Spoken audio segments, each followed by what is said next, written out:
Hi, thank you so much for your sweet message. I wanted to give you a story time if that's okay, because I'm in between clients and I've never actually shared this story. So let's talk about it. When I was doing my master's degree, I volunteered for 3 years on a hotline, and it was for sex workers and first responders. But my shift was every Sunday from 6 a.m. to noon, and it was specifically for sex workers.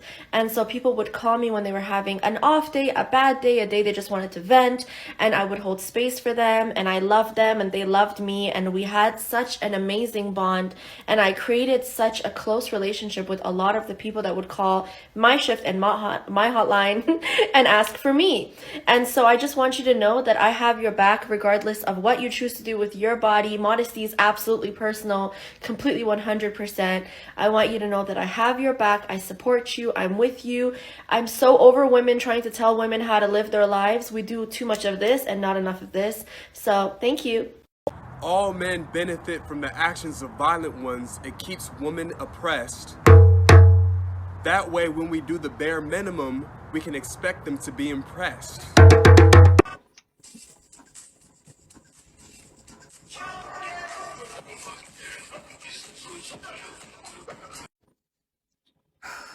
TikTok, don't shadow ban this, considering this app is letting slide a literal white supremacist who is fantasizing about murder and other serial killers. My video needs to rage. I will not be deploying empathy when it comes to this type of violence. So this colonizer is really trying to justify violence in the name of acting. And something that is insidious, which I believe from the depths of my spirit, is that this is not acting. This is a platform he is using to justify his serial killer fantasies. He is embodying violence, white supremacist rage, and criminal pride in the disguise of satire. So let's get this straight, you gremlin-looking ass. Your bio says, "Find me Hollywood," but the only ones that need to find you at this point are the FBI. You're not just trash, you're a fucking plague. You're a fucking virus, you unseasoned cracker-looking ass. I went through your profile to see what type of other fuckery I need to report, and it wasn't long before I discovered that your whole personality consists of wanting to be picked down bad by your fellow clan viruses like Ted Bundy and other serial killers. So it fucking checks out that this is not only your insidious personality, but what your no brain cell having ass thrives off of. Let's take a look at one more receipt of the fuckery you sensationalize.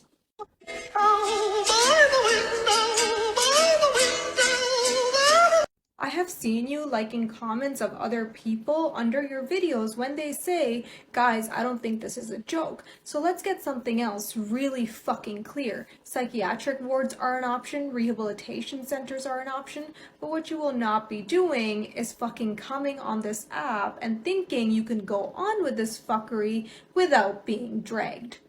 Let's also recognize that this was a perfect way to destroy your no talent having ass acting career before it even fucking starts that nobody gives a fuck about. You have no humanity left in you, but before you get dragged into confinement or living in a cave where you belong, let me remind you that being a fucking predator and necrophiliac is not only the way to destroy your non-existent acting career, but also your fucking life. And the hashtag in this picture says, "Feeling myself." What the fuck are you feeling, that microscopic ass dick energy? I mean this with every bit of my body mind. Fuck you, you gremlin looking ass colonizer, and may cosmic karma bury you beneath the deepest pits of hellfire. So I saw this tweet and was like, oh my god. These folks seem to be completely obsessed with a civil war. But just like voting, land cannot fight. This is a voting map. This is where people voted. See all the white shit? Nothing is there. This is interesting because in yellow, you have LA County. And then in red, you have all of the counties that equal the population of LA County. LA County is also a Democrat county. You see what I'm getting at here? But the reality is the people who are obsessed with civil war are more interested in this map. Because from the safety of their parents' basement, this is all they're interested in. Now shut the fuck up! That's what she said. And you know what? What was that? Okay, James? After the news about Sarah Everard came to light, hashtag not all men was trending on Twitter. That is frustrating for two reasons. Firstly, you're distracting us from the conversation that actually needs to be happening. We need to be talking about how structural and casual misogyny leads to an attack like this. Secondly, it's embarrassing to want a pat on the back because you haven't killed a woman. If you're not the man that has done it, then be the man that has prevented it. What is something you found out late in life that you should have known earlier but you just didn't? That there is not a single person's opinion that matters more than yours. Everyone is fucked up. We all have our issues. We all have our unhealed stuff from our childhood. We all are so fucked up. So you cannot be gauging your self-worth based on another fucked up person's opinion about you. Your opinion about yourself is the only thing that matters. Okay.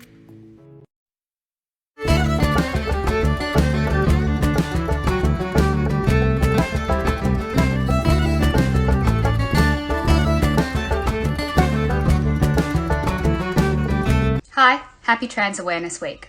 I make TikTok content that comes under a feminist umbrella, and I assume that's where the algorithm places me too. So I wanted to take this opportunity to say that if you're cisgender and identify as a feminist, one of the most important things you can be doing is supporting trans people and fighting for their rights. Not just because we should all be able to extend our empathy and understanding to those who may identify differently to us, but because trans people are at the forefront of abolishing gender norms and stereotypes, and in turn, the patriarchy. Being able to see the difference between sex and gender is beneficial for everyone in the long run. The same goes for being actively anti-racist. I often talk about the difference between men and women in regards to how they're socialised in our society. But we have to remember that gender as we know it is a colonial construct, and if we're not seeing it as a spectrum, we're not being intersectional with our feminism. Liberals with asses like mine do not stress over conservatives with faces like yours.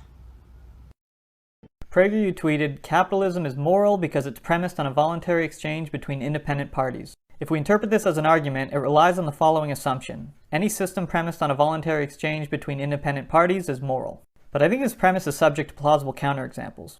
Suppose you get shipwrecked on an island and you come across some food and some wood to build a shelter.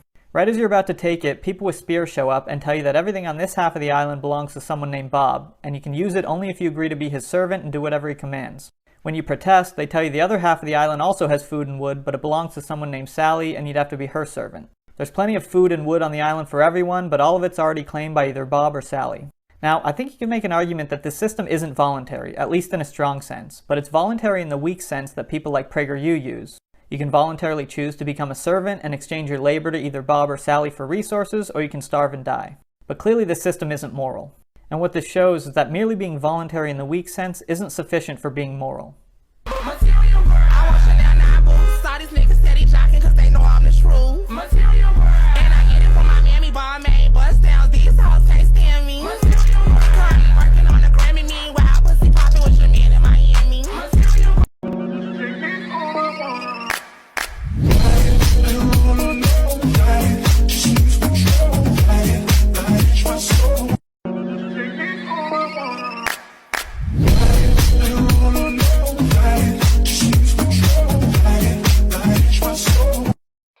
Because I'm that bitch, I actually wrote a book, and in my book I wrote the 7 steps to preventing sexual assault outside of just teaching consent.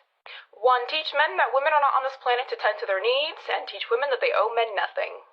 2. Teach men that even if that were true, sexual gratification is not a need, and teach women that blue balls is not a thing. 3. Teach men that nothing inherently makes them superior to women, and teach women that nothing inherently makes them inferior to men. 4. Teach men that obtaining sex is not a game, and that women's bodies are not something to be hunted down and captured. 5. Teach women that men's penises do not have some magical capability to change who they are. 6. Teach men and women that sex is not something you do to someone, but something that you do with someone. And lastly, number 7, teach everyone that consensual non-consent is a legitimate kink, and that we should not be shaming someone for what they're into, but instead we shall guide them to doing it consent. So I'm currently reading this, and she writes, "The idea that women were not made for work is only true to the extent that men have ensured that work was not made for women. Men have designed offices that don't suit women's needs, have established work hours that compete with child rearing, have developed education and training programs that regularly discourage women's aspirations in male-dominated fields, have formed mentoring and networking relationships on golf courses and in clubs, places where women are not welcome or comfortable, or sometimes even allowed. Men have used these deliberately structured environments to prove why women are naturally not a fit in the workplace. It's easy to be on top when you rig the game in your favor.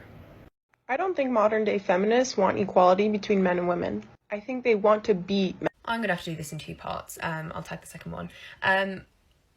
Just from the title, I'm just going to have to assume that you've done no research into feminism or what it is and what it means, because there is no unanimous way to define what feminism is today. Like, there are lots of different branches and they've all evolved over time, but there are disparities. So I'll tell you about my branch of feminism. I'm an intersectional feminist and I believe the exact opposite of everything you just said. So I don't want to be like men because I don't want to become the oppressor, because I could, right?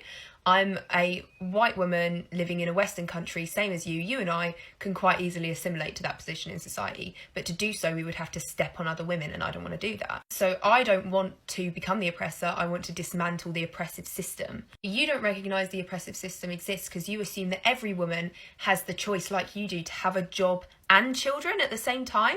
That is not the case.